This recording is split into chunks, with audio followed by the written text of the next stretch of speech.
Hello, everybody, and welcome back to the Broadway Jets YouTube channel. You'll know me from Twitter as NYJ Mike. I'm joined as always by the master of receipts, NYJ Matt. And Matt, it has been a very stressful day for Jet fans. It's been a crazy start to the legal tampering period. And we'll get right into it. We'll go with Rodgers, and then we'll carry on with other Jet moves and the other moves in the NFL. But when the Trey Wingo tweet comes through, you heard a lot of back and forth. All the quarterbacks start going off the board. Garoppolo gone. Who else? Mike White. Mike White goes to Miami. And then you start getting a little bit nervous knowing that Carr is gone, knowing that Lamar Jackson can give an offer sheet from the Ravens and be perfectly fine and not go to your team. So we start getting a little nervous, and the Trey Wingo tweet comes out that the deal is done. Mike, what are your first reactions when you see that tweet? My exact reaction is I'm at work. I work with a couple guys who are good sports fans. I'm starting to tackle people. I'm jumping up and down. But I said, we need a Schefter or Rappaport. Blue check mark. I think you tweeted a blue check mark scumbag needs to affirm this. And it didn't come. I just needed one more to give me that. Everyone needed that one more. And immediately Rapport comes out and says, deal's not done yet. And then Schefter comes out, deal's not done yet. And Schefter has been a weasel all year, it felt like. And he looked embarrassing on ESPN today. Every clip he's running around, he's like 5'3", phone in the corner, no news breaking. And Rapport has beat him on every single beat today. Your tweet today was I think it was after the Falcons signed Jesse Bates, and Rappaport tweeted it, and then Schefter was after, and you were like, late on everything.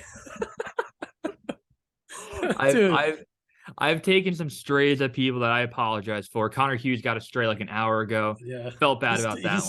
He started it. Friend of the program, Connor Hughes. So when the Wingo tweet comes out, and then this is like 2:50, I think it was 2:52 p.m. Eastern time. And a lot of Jet players take that as fact. And the going assumption, which I do understand, is the players know something as well. And they're not just relying on a Trey Wingo tweet that's making it sound like Rodgers comes to the Jets. Looking back on it 7 hours later, they were all replying to that tweet, and they had no idea if that deal was done or not. Right. So that was the sentiment. Wingo tweets it out. People are like, all right, Wingo's been on top of this whole thing. He said the Jets were going to fly to California. He's talking about the darkness retreat. So you see that, you're like, that's great. And the players thought the same thing. But then, like you said, once the players start commenting about it, like Garrett Wilson comes out, Sauce, Brees. The one that was weird was CJ Uzama made it really seem like he knew that it was happening. So you're like, what are you talking about? Every tweet Uzama liked was, it is a done deal. Like someone replied that and he liked it. And we're like, what do you know that we don't know? It's the classic video of the guy saying the Jets know something that we don't up here. Like the Jets players acted like they knew. And I do think the Rodgers deal is going to happen. It really feels like it's going that way, which honestly, before that Wingo tweet, it was getting a little dicey. So it's good that it's happening. I think it's going to happen. I'm at like an 85% confidence level right now. Are you above or below an 85? No, I think I'm above, because if I was lower than 85, I'd really be panicking. And I am panicking. I make that known. It's very nerve-wracking that we missed out on day one because we're waiting on Aaron Rodgers. I'm smiling. I'm laughing. Like I wouldn't. It's the serious topic. It's very serious. It's going to change our lives for the next couple of years at least. But man, if I was less than 85, it would be more of a panic. I think the next deadline is the Pat McAfee show tomorrow. I don't know. What why would anything change now from 2:40 p.m.? It's been 7 hours since this tweet came out. We have no additional information. The only information that we have now is that the players thought the players knew something, and they don't. They don't know. We know less now than we did 7 hours ago, which is tough. But the McAfee show, if that's really where he's going to break it, I think he broke his contract extension on the McAfee show. That's a real dick move to wait and make us lose an entire first day of free agency, because a lot of wide receivers have not. I don't think that one wide receiver went off the board today. Meaning, I'm sure a handful of them are waiting on Aaron Rodgers to make that call. Once he does, the floodgates are going to open with the Jets making new moves. And I had to explain to my girlfriend the Aaron Rodgers situation. She's like, isn't he kind of old? How old? I'm like, 39. And she goes, you're kidding. Like, why is this the biggest news story ever? And I'm trying to explain to her that he is 2 years removed from being an MVP, back to back. He's going to change our entire life. She goes, for how long? Like 2 years? Like it's tough to make. It does. But anything hopefully, else? Hopefully 2 years. I mean, you never know with this fucking maniac. But yeah. And that was the other funny thing. It was like a couple hours go by, and you're like, I tweeted out, I was like, dude, there are people that have been waiting for this information for weeks who just want to know what happens, who have died in the last 2 hours, who will never see the end of this saga. Like, can you imagine this? The last 2 weeks, you're tracking this thing, and then you don't make it to the end. It's unbelievable. It's terrible, statistically speaking. Maybe no Jet fans, but I'm not trying to be morbid here. If you look at like the tri-state area, how many people aren't around that wore it 2 weeks ago? It's got to be in the thousands. And if even you take hours, even the last 2 hours, 5 hours, is sick. This man is putting people through the ringer. And there are a lot of Jet fans. So the whole point we're trying to make is that the deal needs to get done soon. I think it will. A lot of misinformation. We got Dove Kleiman out there getting dunked on by everyone. Dude, Dove Kleiman, I think he is ChatGPT. Like that, he was ChatGPT before that was a thing. He just aggregates a bunch of news and puts it out there. He's the worst, the absolute worst of the worst. Yeah. So he took Wingo's report, obviously, and just said it again and said per Trey Wingo. I mean, if you're Trey Wingo, though, what the fuck? Like, what are you doing? Why not wait until the news breaks? I guess, is he trying to get ahead of it by like a minute? But it didn't happen. He was like 5 hours early on the California trip, and then everyone confirmed the day after. It was weird. Like, he knows something that we don't. I think he does know something. It seemed like he knew something. It seemed like Diana Rossini knew something. She has been tweeting all day like that she has no idea. Let's take a step back, because if we think about Wingo and Rogers might have a relationship, they're liking the same type of tweets about like COVID vaccines and mask on planes, all good. If you look at Rappaport and Schefter calling their guys with the Jets, everyone has a guy in every org if you're that big. And if Joe Douglas has, every time you get a phone call from Schefter and Rappaport, the conversation is a deal's not done. We have not finalized a trade package. And that is the same thing they keep hearing. And we're optimistic we're going to get him. When in reality, there probably is a package done. Aaron Rodgers knows he's not going back to Green Bay. He doesn't want to retire and leave $60 million on the table. And maybe he's waiting on specific free agent deals to package together. It's just weird that he hasn't made that move yet. But I think Schefter and Rappaport keep repeating the same thing, is because the front office guys that Douglas has keep giving them that same information when it's not really the full story. And hopefully Trey somehow knows Rodgers personally, blah, blah, blah. Knows someone in his circle, right? Right. It makes sense. It seems like it's going to happen. Mm-hmm. It's just one of those, man. Like, if it doesn't happen now, holy shit. Holy shit. I haven't even thought about it. I just said it. The burning of the cheese heads and the rookies, like, not the best look if we weren't to get him. The fact that you're gonna get someone else. It's not gonna be Zach. That's the thing. But the fact that a dozen players tweeted today after the Wingo tweet that we got him, I don't know how we recover from that. It would be a full post show that we'll do. That would be like the worst thing ever, which we won't end up doing because we're gonna get him. But I can't even think of that world of happening. It's the worst thing ever for, I think, other reasons. I don't think the players recruiting him is that big of a deal unless there was the Jets sentiment was to then use Zach Wilson as the quarterback. Then it's fucked. Yeah. But if you're going to go get a different guy, I don't think that guy is going to be like, why would the Jets players want Aaron Rodgers when it was tweeted that they're going to get him? Yeah. So, but, it's tough for Zach. It's a bad spot, but he's not going to be the starter anyway. Yeah, no, I do feel for Zach a little bit. He could have played himself out of this situation, but man. He had another chance. He came back against the Lions and Jaguars and played like dick. So it's on him. Now, do we want to talk, if we don't get Rodgers, what the quarterback move is? Do we want to go there? No, we'll go there another day. We can't go there today. I can't do it today. Let's stick with a bit of positive news, though. The Jets bring back Quincy Williams today, Greg Zuerlein today, and the second round tender Bryce Huff. Mm-hmm. All three, probably the top 5 guys you would want to bring back, of guys that were going to hit the market. So very, very excited for those guys. Before we get into any departures, Mike, anything on Quincy, Greg, or Huff getting tendered? The Quincy move makes a lot of sense. You're paying him $6 million. It's only a $3 million hit this year. Yep. I don't know. The Jets cap is going to be screwed next year with all these restructures, and I guess that's what happened. We were like, salary cap's a myth, just restructure everybody. Then it's like Lakin Tomlinson makes $23 million next year. Tough. There is a level to the cap will grow every year. There's another out somehow they can get out. There's inflation. Biden's America. Yeah, we'll figure it out, right? It doesn't matter. So I like the Quincy move. Keep him with his brother. Right. Athletic, exciting, all the good things about him. Not the best pass defender. Sometimes takes weird angles, gets beat, but that's fine. Greg the Leg, terrific last year. We have a real kicker. Keep the guy. Very obvious. You're not paying kickers that much money. And Bryce Huff, terrific player. I guess if someone wants to go sign him, we'll take a second-round pick. So I don't think that's going to be the case. Bryce Huff should be back. The Jets cover their ass with that one, and you had to pay him a little bit more. I think it's $4.3 million is the number. He made like $900,000 last year. It's a pay increase, but the guy could be a legitimate pass rusher off the edge. You'll take that for $4 million, and you're going to protect that with a second-round pick. I'm happy with it. And the Jets have brought back guys in the past that we look back on and say, hey, that probably wasn't the right move at that amount of money. There's a lot of contracts the past decade you could do that with. I feel like Quincy, even if it weren't to go a great route the next 2 years, I'm still happy that they made that deal. His upside is there. He plays with energy. He's a good dude, and it would help Quinnen's contract, obviously. Other than that, Huff, again, if you use him, I don't care.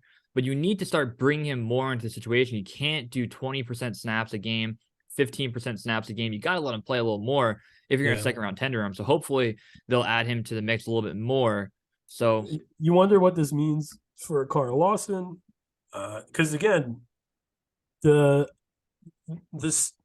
Jets using guys, rotating guys on the defensive line bothered me more in the interior, where Quinn is not playing as much. You put Nathan Shepard in a lot, you put Solomon Thomas in a lot, not as much JFM, stuff like that. I like Bryce Huff a lot, but you're loaded now at edge where you had Lawson, you had Jermaine Johnson, you had Bryce Huff.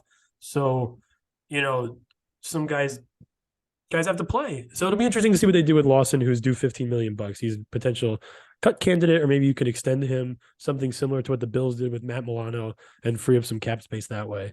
Yeah. Yeah. A good day in terms of bringing our own back. Few guys depart, right? Mike White, I got to say.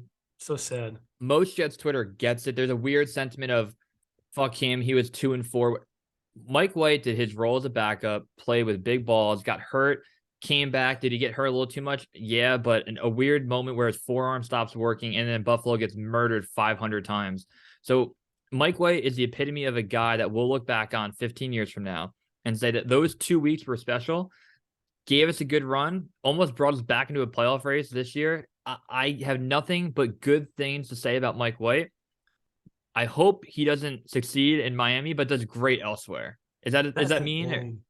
No, that's correct. I wish he went to the Bucks, or who cares? Just anyone else. Get out of our division, and he could have been a starter somewhere. You could have rooted for him, but not the case. And we're gonna have to hope he doesn't kill us. He's just it's a terrific move. The Dolphins have had a good start to their offseason as well. Obviously, they get Ramsey, which is annoying.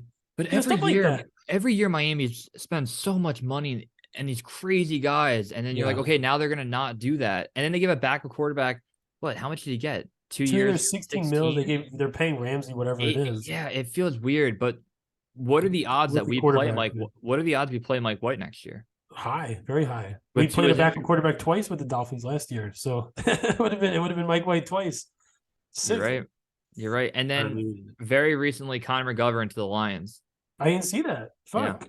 Because everyone got nervous and they were like, "Which Connor McGovern?" Because I think the other one was the Cowboys offensive lineman. Yeah. So Aaron Wilson reported that. So more news hopefully will break around that topic. If you want to go around the league, because it's going to impact the Jets, there were a lot of big signings today. Mm-hmm. A lot of offensive linemen went. Mike McGlinchey, the right tackle of the Niners, went to the Broncos. You had the Falcons re-signed Lindstrom, their terrific guard. A couple centers. Nick Gates, the Giants center, went to Washington. Now you have McGovern going to the Lions. I don't know what the Jets are going to do at center. Nanny wants the guy from San Francisco. Can't even remember his name. He's like a Ben, one I know year Ben starter. Jones from Tennessee is a big commodity that people would want to see. Hot name. You know, Um, yeah, look, taking it back to the rest of the day though, this free agent class wasn't anything insane, and the no, Jesse Bates of the world he went to Atlanta. Some Jet fans wanted him on the radar. You just need to get Aaron Rodgers. You need to bring in a wide receiver to be a part of that group and a center. After you do that, then if you had enough money, go get keep Quan. If maybe, cut Brady Man and get a punter, you can then build in depth, but everything becomes easier once you get Aaron Rodgers. All these big names going off the board today, the Jets probably shouldn't have been on anyway. Like you no, can't You pay don't want Javon Hargrave 4 years, 80 right. million. You're not paying these. It doesn't make sense. You're going to pay Quinn Williams, so you're not paying Tremaine Edmonds 4 years, 72 million. The Bears gave him. Good thing he's Exactly. out of Buffalo. Get the fuck out of the division. Everybody get out of the AFC East. Enough. I forgot to say in the beginning of the video, don't forget to subscribe, We which you forgot. got to let me know to Ironic. do it. We're a little late. We're a little late to say that. Yeah. But you're right. Get out of our division. There are teams that make good moves in the division. Interesting, Jonathan Smith got traded to Atlanta. I wonder if Atlanta's going to like kill Kyle Pitts, because how much can they not get him involved in the offense and then bring in another tight end? Yeah. But tomorrow, do we think the Rodgers deal happens tomorrow? And if so, you're going to start seeing like crazy Jet deals, like even like an OBJ, Lazard, or who is the third? Thielen. One of those three is going to sign like an hour after we trade for Aaron Rodgers. Yeah, no, it's super cool. Super exciting. I mean, I think it's going to happen tomorrow. And we've been talking about this all offseason, where the Jets team is built well, where you don't have a lot of needs this year. Mm-hmm. You need a center. You can obviously take another offensive lineman at some point, but you have 4 other starters. You'd think Becton will start at right tackle, technically. Then you have AVT, Lakin, and Dwayne Brown, who did not retire, which helps. You have your tight ends. You have 3 receivers that are legitimate on the roster. You have a running back. You'll have your quarterback. You have your middle linebackers now. You have your whole defensive line, unless you want to cut Carl Lawson. You have your corners, and you probably need one more safety. So, the Jets are in a pretty good spot where, like you said, if they want to splurge a little bit on something like an OBJ, they can do that and really make a sick team around Rodgers. Yeah, OBJ for 20 million though. I can't believe that came out. I hope that wasn't a real report, because you can't give OBJ 20 million in the year 2023. The guy has 2 torn ACLs in the last 2 years. It'll be something. It has to be realistic. Right. But man, that offense is already, even without a literal center, you could play with 4 offensive linemen. It'll be the best offense that we've seen, which is not true, but they're going to get a center, and they're probably going to get Aaron Rodgers. Just do it. I keep looking at my phone. Could you imagine it broke in the next 5 minutes while we're doing this? That would be the best, the absolute best. But a great day on Jets Twitter. Jets Twitter was elite again. Every tweet I'm cracking up. The guy tweeted Brett Favre like a nice guy from Mississippi, and someone's like, he sent a picture of his dick to like a reporter. Like, you can't, and nowhere else you're gonna find that type of dialogue. So Jets Twitter stays great. Very, very fun day. Good day of bringing our guys back. Bad day of waiting for Aaron Rodgers. I do think we'll get the news. If not, all hell will break loose. It will be unlike anything that's ever happened, and we will be okay though. If that does happen, I'm going to be the voice of reason. I'll be mad about it for a day, and we're going to get back on track because we have a good young team. But it's not going to happen because we're going to trade for Aaron Rodgers. We're going to trade for Aaron Rodgers. Yeah. And there are good backup options. There are fallback options. Jimmy G's the one guy today that really hurt to lose that chance. There was that one report, I think it was Rossini tweeted, that the Jets tried late, or maybe it was Schefter, to get Jimmy G. Is that like a nudge to Rodgers of saying, hey, like, we're not going to fucking wait forever? Yeah, maybe. It was Rodgers weird. Keeps liking tweets. Like, I'm getting annoyed. Like, don't. What did he like? The most recent one about playing golf with like one of the guys of the PGA. Do you think he sees us? Try to tweet at him. Maybe Rizal Douglas did the black and white photo of him and Rodgers walking out of the tunnel together. I saw that one. And then he tweeted a link to a song that was "We Tried Our Best" or something. Like everything is coming up Jets. This has to happen. The good thing is in these situations, like I'd rather have the Trey Wingo tweet be that the Jets got Rodgers than the opposite. If he tweeted he's retiring, we'd be like, what the fuck? And I love that we keep using it's 6:30 West Coast time right now. Like it's still dinner time. He'll let us know by the end of the day. It's late East Coast, but he lives in California. We'll find out. Jesus Christ. All right. Mike, anything else? We'll do a day 2 recap. Oh, the one more thing I wanted to talk about was Sam Darnold to the 49ers. And I'm hoping, look, Brock Purdy, torn UCL, not going to play for most of the year. Trey Lance, see you later. You're going to Washington, buddy. Sam Darnold, starting quarterback for the 49ers. Come on. We don't have any sources. I want to make that very known. We have none. Oh, yeah. We have negative. We have negative sources. I love all the DMs that I get of people asking me if I know something or people telling me that they know something. Someone DM'd me, they're like, can you make the Jets follow me? I was like, no. How am I going to do that? we did get one. We were told one thing by a Jets beat writer, not Connor Hughes, but maybe a former beat writer, whatever, that the 49ers want to trade a first overall pick or a first round pick for Darnold in 2021. Yeah, the 2021 offseason. After 2020, yeah. So the 49ers really were interested in getting Darnold before the Panthers traded for him. I think they wanted to trade a 1, supposedly. The Jets wanted to clear Zach Wilson's shoulder because he did have surgery on it. Didn't make the move at that time. Then the 49ers traded up to number 3 overall, making sure that they were out of any Darnold situation. And then they took Trey Lance. So that just goes back to show that someone once told us that the 49ers were really high on him. So I'm happy that he signed with them and that he can be a part of an unbelievable roster coaching staff. And maybe you'll see that untapped potential he couldn't get here. I will die on my hill. This will help. This is it. We get to finally find out. It's exciting.